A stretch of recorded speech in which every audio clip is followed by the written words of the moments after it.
எல்லாருக்கும் வணக்கம். மார்ச் 1ஆம் தேதி இன்னைக்கு மாண்புமிகு தமிழக முதலமைச்சருடைய பிறந்த நாள். இன்னைக்கு ஒரு கோஇன்சிடென்ஸா கோட் அப்படின்னு இது ஒரு டயபெட்டிஸ் எக்ஸலன்ஸ் அதுக்காக ஒரு கிளப் ஆரம்பிக்கப்பட்டிருக்கிறது. அதாவது டயபெட்டிஸ் உள்ளவர்கள் அவர்கள் வாழ்க்கை முறையை இன்னும் எவ்வளவு சிறப்பாக மாற்றிக்கொள்ள முடியும் என்பதற்கான ஒரு கிளப் இது. இது ஒரு ஆனுவல் சப்ஸ்கிரிப்ஷன் உண்டு. அதை வச்சுக்கிட்டு பார்க்கும்பொழுது அவங்களுக்கு டயபெட்டிஸை குறைக்கிறதுக்கு என்னென்ன உண்டு, அவங்க லைஃப் ஸ்டைல் எப்படி இருக்கும், எவ்வளவு சந்தோஷமாக வாழ முடியும் என்பதற்குண்டான ஒரு விஷயம்.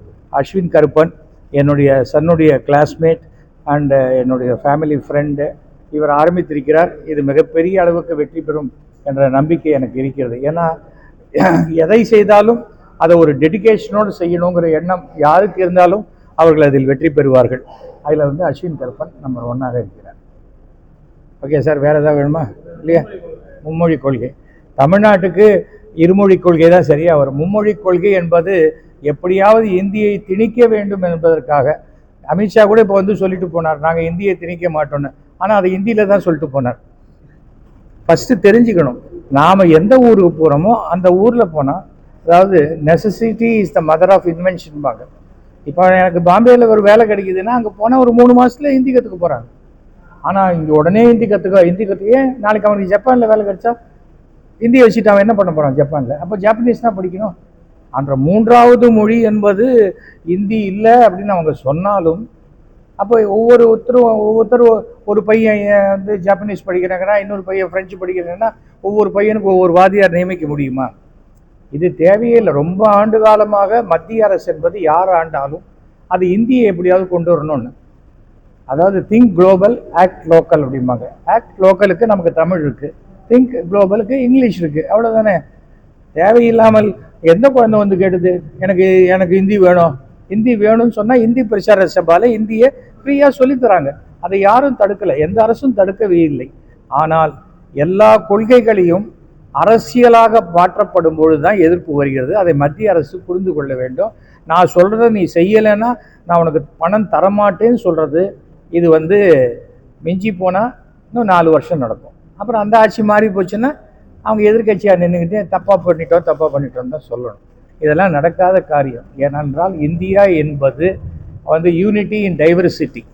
எத்தனையோ மொழிகள், எத்தனையோ ஜாதிகள், எத்தனையோ மதங்கள் எல்லாம் சேர்ந்தது. பட் தர்மத்தை அடிப்படையாக கொண்டது. இந்த தர்மம் எல்லாருக்கும் ஒன்று தான். ஹிந்துவாக இருந்தாலும் ஒன்று தான், முஸ்லீமாக இருந்தாலும் ஒன்று தான், கிறிஸ்டியனாக இருந்தாலும் ஒன்று தான். அதை விட்டுட்டு நான் சொல்கிறது தான் தர்மம்னா அது அடாவடி, அது சரியாக வராது. அது சரியான முறையில் நம்முடைய மாண்புமிகு தமிழக முதலமைச்சர் மிக கடுமையாக எதிர்த்து கொண்டிருக்கிறார். அவருக்கு என்னுடைய சப்போர்ட் உண்டு. என்னுடைய சப்போர்ட் இல்லை, பொதுவாகவே எல்லாருடைய சப்போர்ட்டும் கண்டிப்பாக இருக்கும். ஏனென்றால் நானும் 1960 to 66 படித்தபோது தான் முதன் முறையாக இந்தி எதிர்ப்பு போராட்டம். நானும் போலீஸுக்கு பயந்து அடித்து அப்போ தான் ரோட்டில் இப்போ வீராணம் பைப்பு போட்டிருந்தாங்க, அதுக்கு உள்ளதெல்லாம் ஓடி வந்து தான் வீட்டுக்கு வந்தோம். அதனால் இந்தி எதிர்ப்பு என்பதை மறந்துக்கிட்டே வரலான்னு பார்த்தா, இல்லை நீ மறக்கக்கூடாது அப்படிங்கிறதுக்கு தூண்டி விட்டுக்கிட்டே இருக்காங்க மத்திய அரசு. இது அவர்களுக்கு ஒரு ஓட்டு கூட வராது, வர ஓட்டையும் அது குறைச்சிடும், அவ்வளோதான் சார்.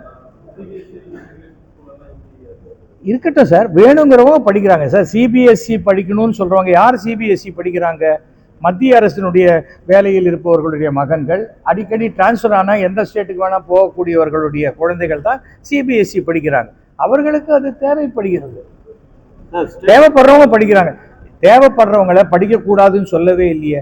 நீ நடத்தலாமான்னா அந்த ஸ்கூலில் வச்சுருக்காங்க, அந்த சிலபஸ் நடத்துகிறாங்க. பிஜேபி அதே போல் 400 கட்டளை இருக்கேன்னாரு, அந்த கட்டளையை நான் கண்டிப்பாக நிறைவேற்றி கொடுப்பேன். ஏன்னா வேர்டு தான் எப்பவுமே. எனக்கு வாழ்க்கையில் ஃப்ரெண்ட்ஷிப்பு தான் முக்கியம். என்னால் ஒரு 3 லட்சம் ஓட்டு கொண்டு வர முடியுமா? அந்த 3 லட்சம் ஓட்டை கொண்டு வருவதற்கு உண்டான அனைத்து முயற்சிகளையும் நான் செய்வேன். தவறும் இந்த அரசே மதிய உணவு, சத்துணவு, குழந்தைங்களுக்கு மார்னிங் டிஃபனு எல்லாமே எவ்வளோ பிரமாதமாக பண்ணுறாங்க. அதை கேலி பண்ணுறவங்களுக்கு அந்த ஸ்டேட்டஸ் தெரியல.